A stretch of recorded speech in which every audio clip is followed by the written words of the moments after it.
Le titre de ce livre, L'Esprit de Christ. L'Esprit de Christ, l'auteur du livre, c'est le bien-aimé frère André Muraille. Le titre du chapitre 11, L'Esprit glorifiant Dieu. L'Esprit glorifiant Dieu. Chapitre 11, petit 1.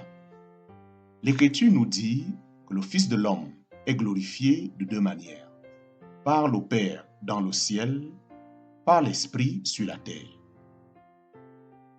En Dieu lui-même là-haut, en nous ici-bas.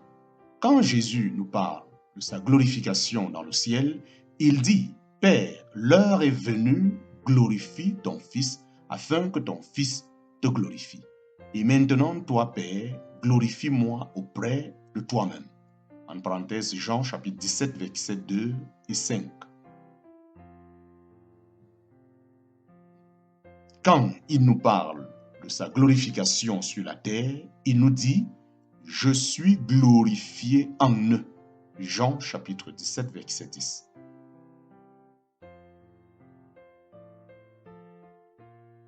Glorifier un objet, c'est en révéler la valeur et l'excellence cachée. Glorifier un objet, c'est en révéler la valeur et l'excellence cachée.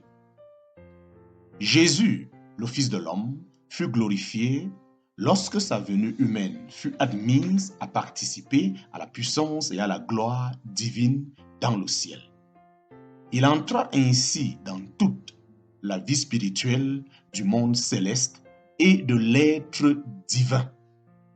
Et alors, tous les anges l'adorèrent, lui, l'agneau sur le trône.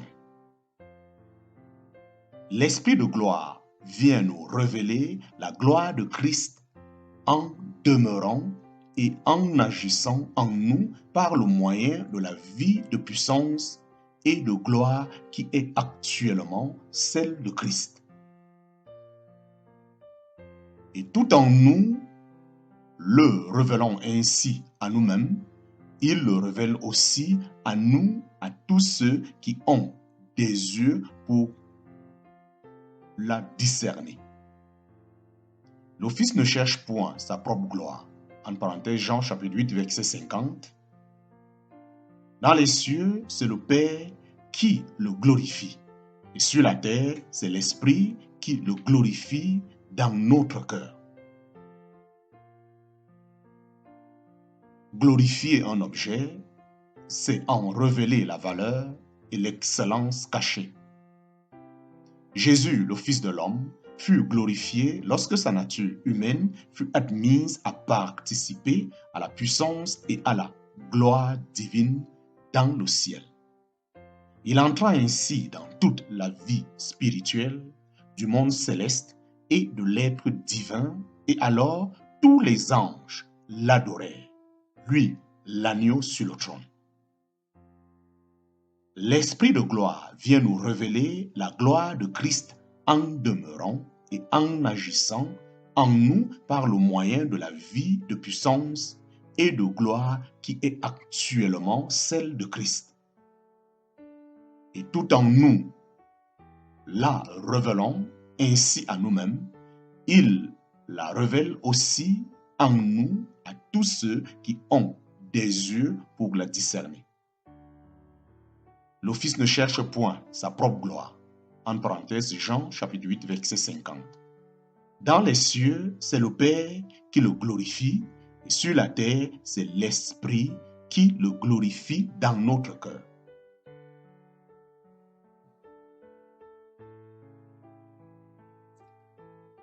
Pour que l'Esprit pût ainsi glorifier Christ, il fallait d'abord que Christ quitta ses disciples. Ceux-ci ne pouvaient pas le posséder à la fois en chair et en esprit. Sa présence corporelle faisait obstacle à sa présence spirituelle. Ils durent donc être séparés du Christ qui avait eu avec eux.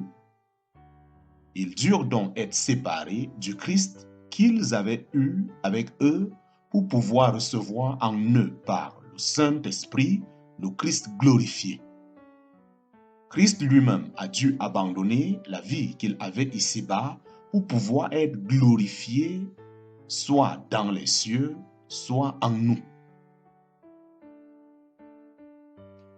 Pour que l'Esprit pût ainsi glorifier Christ, il fallait d'abord que Christ quittât ses disciples. Ceux-ci ne pouvaient pas le posséder à la fois en chair et en esprit. Sa présence corporelle faisait obstacle à sa présence spirituelle. Ils durent donc être séparés du Christ qu'ils avaient eu avec eux pour pouvoir recevoir en eux par le Saint-Esprit le Christ glorifié. Christ lui-même a dû abandonner la vie qu'il avait ici-bas pour pouvoir être glorifié soit dans les cieux, soit en nous.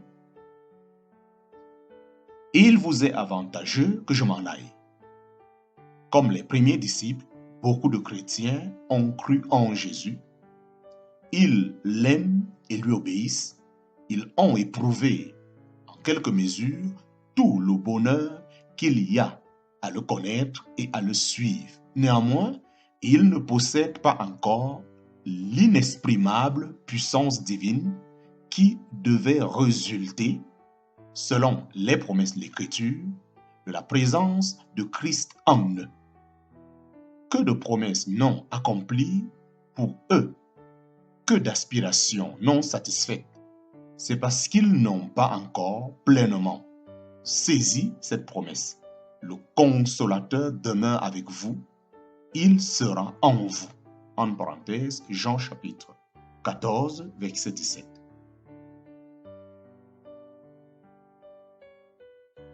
Que signifie-t-elle donc cette promesse?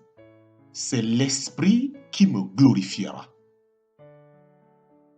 Qu'est-elle donc cette gloire de Christ que doit nous révéler l'Esprit? Et comment nous la révèle-t-il?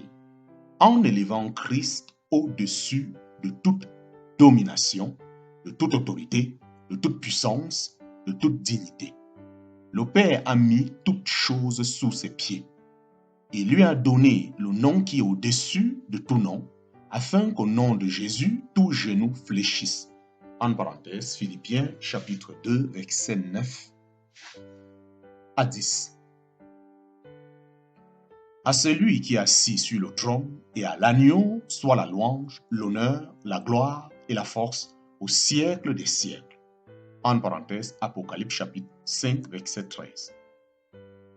Voilà donc comment Jésus est glorifié au ciel. C'est en siégeant sur le trône de la gloire de Dieu, ayant toutes choses sous ses pieds. En parenthèse, Éphésiens chapitre 1, 20 à 23.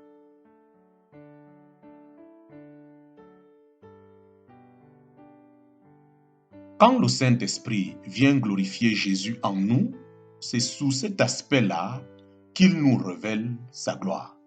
Il prendra de ce qui est à Christ et nous l'annonce. Il vient nous faire voir Christ en nous, car c'est par l'Esprit de Dieu que nous recevons toute notion vivante, toute connaissance véritable de Christ. Quand Christ entre en nous comme un faible nouveau-né, quand il se développe et grandit et qu'il est formé en nous, en parenthèse Galates chapitre 4 verset 19, quand nous apprenons à nous confier en lui, à lui obéir et à le servir, tout cela est déjà l'œuvre du Saint-Esprit. Toute force propre doit mourir, toute pensée devenir captive. Tout doit obéir à Christ pour que de notre nature ainsi renouvelée s'élève ce chant de louange. Gloire à celui qui est assis sur le trône. En parenthèse, Apocalypse chapitre 5, verset 13. C'est aux disciples obéissants et qui aiment son maître que Jésus promet la présence de l'Esprit. C'est en celui-là que l'Esprit vient glorifier Christ. Quand la foi est vivante, l'Esprit du Christ glorifié entre avec puissance et lui-même habite dans le cœur. Amen. Fin du chapitre 11.